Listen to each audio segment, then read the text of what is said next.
Okay. Hello everyone. तो इस chapter में हम देखेंगे कि एक प्रोग्राम बनाएंगे जो कि दो मैट्रिक्स को आपस में ऐड करता है। ठीक है, तो देखो आप कॉपी पेस्ट कर सकते हो। ठीक है, कोई प्रॉब्लम नहीं है ये सारे कोड को, लेकिन उससे पहले आपको ये समझना ज़रूरी है कि आप कॉपी पेस्ट कर रहे हो तो क्यों कर रहे हो। ठीक है। ये तो दो मैट्रिक्स की अपन बात करेंगे ना, ये दो मैट्रिक्स बेसिकली होता क्या है पहले उस पर डिस्कशन कर लेते हैं, क्योंकि बिना समझे अगर आप कॉपी पेस्ट करोगे ना उसका कोई सेंस नहीं बनता। ओके, आप समझ लो बहुत इजी है, और कल की डेट में आपको दो क्या 10 मैट्रिक्स भी ऐड करना पड़े ना तो आप आसानी से ऐड कर लोगे। ठीक है, देखो फॉर एग्जांपल अपन ने ये एक एक्स वेरिएबल ले लिया। ये मैं नोट पैड पे कर रहा हूँ अभी जस्ट। एक एक्स वेरिएबल ले लिया जहाँ पे अपन ने एक लिस्ट ले ली, इस पे लिखा हुआ है देखो 1 2 3, ये 3 लिखा हुआ है। ठीक है, ये मैं माउस से लिख रहा हूँ, थोड़ा सा राइटिंग ऐसी हो सकती है। और एक मैंने मैट्रिक्स ले लिया मान लो वाई। ठीक है, और इस पे मैंने दे दिया 4 5 और 6।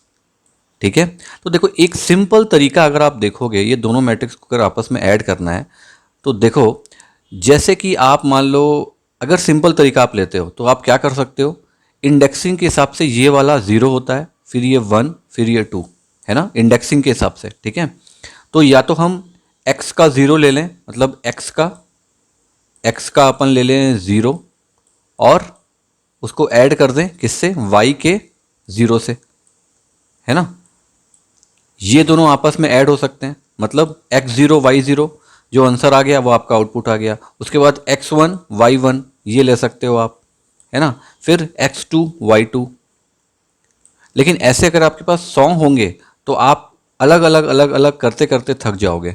तो सिंपल तरीका क्या है, जो हमने यहाँ पे बोला इंडेक्सिंग कि x0 y0 x1 y2, इस पे आप ये सारे के सारे में आप चला दो लूप, वो एक एक करके सबको काउंट करता जाए, और जो हमने उसको बोला है इंडेक्सिंग एक दूसरे की ऐड करना, वो ऐड करता जाए। ठीक है, सिंपल सा ये एक प्रोसेस होता है, अपन इसको लूप के थ्रू करेंगे।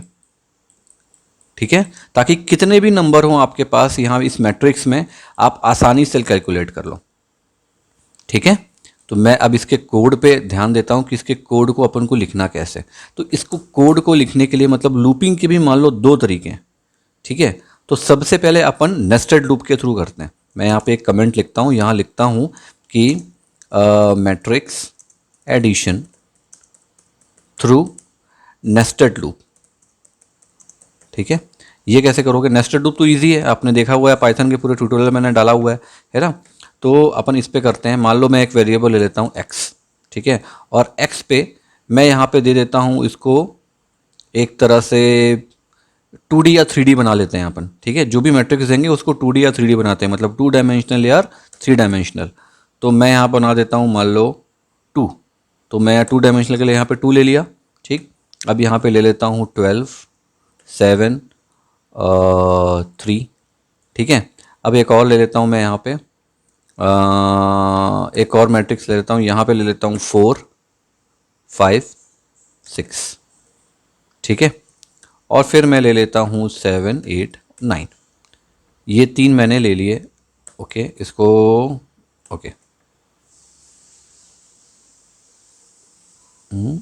एक मिनट, 7 8 9, ये अपन ने क्लोज नहीं किया ना, हाँ बस हो गया क्लोज। ठीक, ये अपन ने एक 2D 3D टाइप का बना लिया। अब इस पूरे के पूरे मैट्रिक्स को मैं एक नया वेरिएबल लेता हूँ, उसमें भी बिल्कुल सेम लेता हूँ। ठीक है, इसमें ले लेता हूँ 5 8 1। इसी तरीके का एग्जाम्पल होता है ना पूरा, तो अपन उसी एग्जाम्पल को ले रहे हैं। और दूसरा ले लेता हूँ मैं यहाँ पे 6 ले लेता हूँ, 7 ले लेता हूँ, 3 ले लेता हूँ, कुछ कुछ रैंडम नंबर जस्ट, और 4 5 9 ऐसे ले लेते हैं। ठीक है, अब नीचे आ जाओ।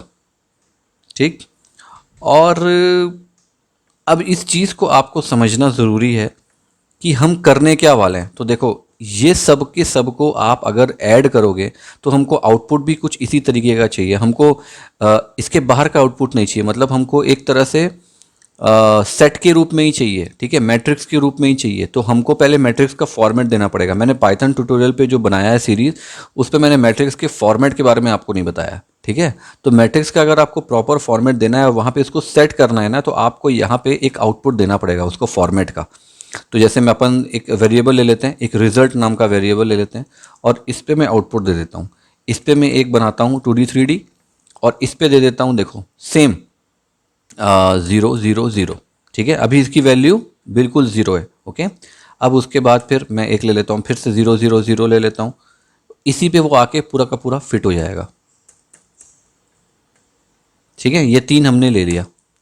इस पे आके इन दोनों की वैल्यू x और y की जो रिजल्ट आएगा वो आके इसमें फिट हो जाएगा इसी फॉर्मेट में। अदरवाइज वो क्या होगा, नॉर्मल फॉर्मेट में आएगा। ठीक है, वो हो सकता है सेट में आए, ठीक है, हो सकता है डिक्शनरी में तो नहीं आएगा, या तो ट्रिपल पे आएगा या फिर सेट पे आएगा या फिर नॉर्मल आपका स्क्वायर ब्रैकेट्स पे आएगा। ठीक है, एज अ लिस्ट। तो हम उसको ये इस फॉर्मेट में दे दिए ताकि मैट्रिक्स पे आ जाए। अब मैं क्या करता हूँ, यहाँ पे एक कमेंट लिखता हूँ।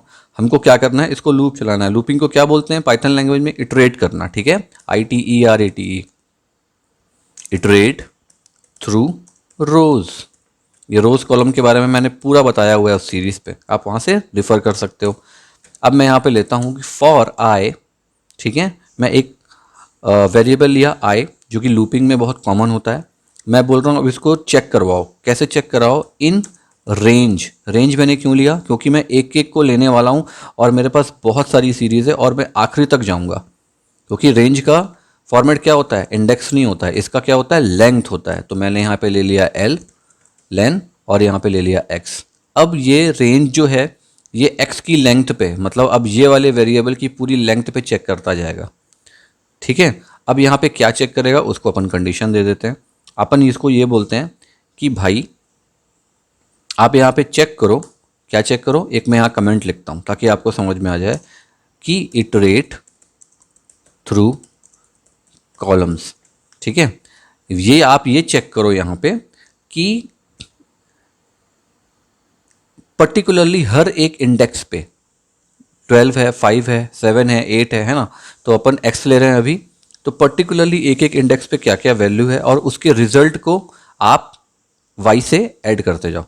ये कर सकते हैं ना अपन सिंपल। तो मैं यहाँ क्या करूँगा, मैं यहाँ करूँगा फॉर एक और वेरिएबल ले लेता हूँ क्योंकि मुझको दूसरे वाले का भी तो वेरिएबल लेना है। तो मैंने j ले लिया, ठीक है, इन रेंज। ओके, और यहाँ पर अपने को इसकी इंडेक्सिंग देनी है। तो पहले तो लेंथ देंगे अपन ताकि वो चेक कर पाए। अब मैं यहाँ पे उसको बोलता हूँ कि x का इंडेक्सिंग से स्टार्ट कर दो। कहाँ से, 0 से। ठीक, ये क्लोज, ये क्लोज, ये क्लोज। अब इसको कंडीशन देनी है कि आपको करना क्या है। पहले वाले की कंडीशन थी j पे आना है और फिर j की भी एक कंडीशन है। क्या कंडीशन है, क्यों, क्योंकि ये नेस्टेड लूप है। मैंने बताया ना, कंडीशन के अंदर कंडीशन जाती है नेस्टेड लूप में। ठीक है, अब j की कंडीशन क्या है कि जो हमने रिजल्ट बनाया हुआ है ये वाला, रिजल्ट के अंदर ही सब फिट होगा। ठीक है, तो रिजल्ट आई, ठीक है, और j is equal to, fitting करनी है उसके अंदर अपने को। क्या, किस चीज़ की फिटिंग करनी है, आई का जो इंडेक्स है, मतलब आई 0, सॉरी आई, ठीक है, और किसका, जे का। जो भी लेता जाता है वो, चाहे वो 0 ले रहा है, 1 ले रहा है, मतलब एक्स सीरीज में आई और जे को ऐड करता जा रहा है। ठीक है, इसमें क्या हो जाएगा, क्या ऐड होगा, इसमें ऐड आपका होगा वाई, ठीक है, जिसमें कि फिर आई, इसमें फिर जे। दो लूप आपस में एक चेक करा रहा है और एक ऐड कराते जा रहा है। ठीक है, अब नीचे आ जाओ, अब ये सब से बाहर आ जाओ। ठीक है, और जो भी चीज़ें आती हैं वो रिजल्ट में सेट होती जा रही हैं। ठीक है, तो अब मैं इसमें लेता हूँ कि फॉर आर इन रिजल्ट, एक वेरिएबल है जस्ट। ठीक है, जब रिजल्ट पे आ जाएगा कुछ तो आप क्या करो, वहाँ पे कंडीशन हमको देनी है प्रिंट, आर को प्रिंट कर दो, सिंपल। ठीक है, अब एक काम करते हैं, अब इसको एग्जीक्यूट करके देखते हैं। 12 और 5 17, यहाँ पे 17 आ जाएगा। ठीक है, उसके बाद 7 और 8 15, यहाँ 15 आ जाएगा। ठीक है, एक बार देखो करके देखते हैं कि ये लूप प्रॉपर वर्क कर रहा है कि नहीं। एग्जीक्यूट, अब इसी फॉर्मेट में आएगा ये, देखो उसी फॉर्मेट में आया ये। अदरवाइज ये क्या होता है, एज अ लिस्ट आता या एज अ टपल आता। ठीक है, देखो 17 15 4 आप ऐड करते जाओ, 3 + 1 4 आया, 10 आया, कौन सा आया 6, 4 + 6 5 + 7 12, ये देखो 3 + 6 9, है ना। ये आपका नेस्टेड लूप के थ्रू था। अब इसी चीज़ को आप जो कंप्रीहेंशन होता है ना, मतलब नेस्टेड लिस्ट में जो कंप्रीहेंशन होता है उसके थ्रू भी कर सकते हो। कैसे करोगे, मैं उसका भी यहाँ पे लिखता हूँ कि now by using the, now by ऐसे लिखता हूँ, मैट्रिक्स एडिशन, पूरा लिखता हूँ matrix addition now by using the nested list comprehension. ठीक है, मुझे कंफर्म है स्पेलिंग इसकी, कोई टेंशन नहीं है। अब नीचे आ जाओ, कैसे करोगे, तो सिंपल इसको तो उठा लूँ मैं, क्योंकि मुझे यही लिखना है। मैं इतनी चीज़ें तो यहाँ पे लिख देता हूँ। ठीक है, यहाँ पे ये दोनों वेरिएबल बिल्कुल सेम, क्योंकि हमको इसी का आंसर चाहिए। रिजल्ट वाला सेक्शन अपन छोड़ देंगे, क्योंकि रिजल्ट वाला सेक्शन इसमें डिफरेंट हो जाएगा। ठीक है, इसमें क्या हो जाएगा आपका, इसमें सिंपल आपको समझ लो, इसी को, ये जो है ना रिजल्ट, इसी रिजल्ट को एज इट इज़ यहाँ पे लिख देना है। बस इसके वेरिएबल दोनों में लूपिंग का चेंज हो जाएगा, क्योंकि ये कंप्रीहेंशन पे है, मतलब डायरेक्टली है। तो क्या करेंगे अपन, रिजल्ट इज इक्वल टू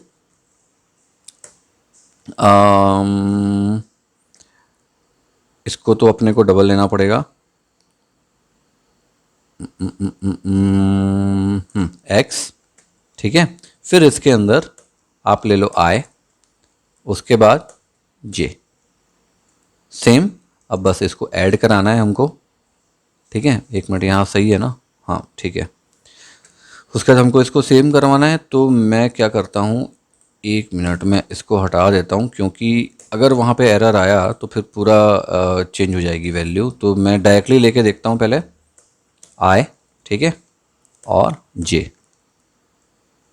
अब इसमें क्या करना है, फॉर जे इन, किसमें, इन रेंज लेन और एक्स का इंडेक्सिंग। तो मैं यहाँ कैसे ले लूँ इसको, मैं इसको ले लेता हूँ इस पे, और एक्स और उसकी इंडेक्सिंग। ठीक है, ये हो गया मेरा कंप्लीट। और एक काम करता हूँ, इसको पूरा का पूरा मैं एक लिस्ट के अंदर ले लेता हूँ, नहीं तो ये मुझको दिक्कत करेगा। ठीक है, और फॉर आई इन, सेम आएगा रेंज, और ये हो गया आपका लेन।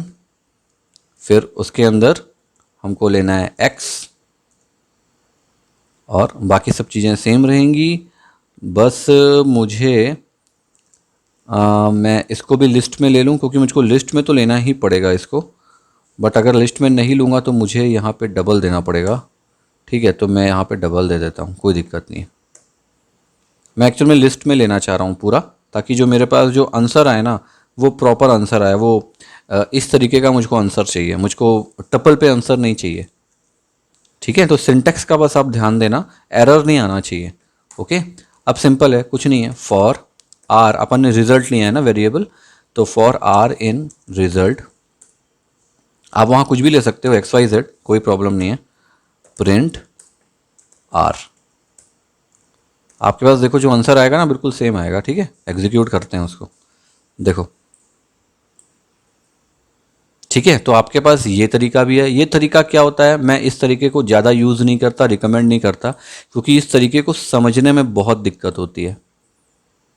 आपको परफेक्टली एग्जीक्यूट करना पड़ेगा। ये तरीका क्या है, बहुत कॉमन है, और इसको सब कोई समझ सकते हैं, क्योंकि कंडीशंस पे कंडीशंस पे कंडीशन है। और ये क्या है, कॉम्प्रिहेंशन है, थोड़ा सा ना दिक्कत करता है। अगर आपको प्रॉपर कंसेप्ट क्लियर नहीं है तो आप यहाँ पे पक्का, मैं बता रहा हूँ, सिंटेक्स एरर करोगे। आपको एक एक चीज़ें बाय डिफ़ॉल्ट समझनी पड़ेंगी, सब चीज़ों को, कि यार ये यहाँ पे क्यों लिया, उसके बाद फिर अपन ने जस्ट यहाँ पे कॉमा क्यों नहीं लगाया, ये क्यों किया, वो क्यों किया। इसमें मेरा बहुत ज़्यादा दिक्कत आ जाती है। ठीक है। इसको यूज़ क्यों किया जाता है मैं ये भी बता देता हूँ। जब आपको कोई कंसाइज कोड लिखना है, मतलब ऐसा कोड जो साला समझने में दिक्कत करे, ठीक है, तो लिस्ट कॉम्प्रिहेंशन का यूज़ आपको करना चाहिए, उसके लिए रिकमेंडेड है। अदरवाइज अगर आप किसी कंपनी में ग्रुप में काम कर रहे हो ना, तो इसको बिल्कुल यूज़ मत करो, बिल्कुल यूज़ मत करो इसको। आप इस पे जाओ, नॉर्मल इटरेशन पे जाओ, ठीक है। मतलब हर एक पे ईच स्टेप इटरेशन, ये सबसे बेस्ट होता है, ये वाला सेक्टर। ओके, तो होप आपको समझ में आ गया होगा। बहुत प्यारा सा कोड है, छोटा सा, ठीक है, 2 मैट्रिक्स को ऐड करने का। ओके, चलो ठीक है, मैं स्टॉप करता हूँ इसको। ओके।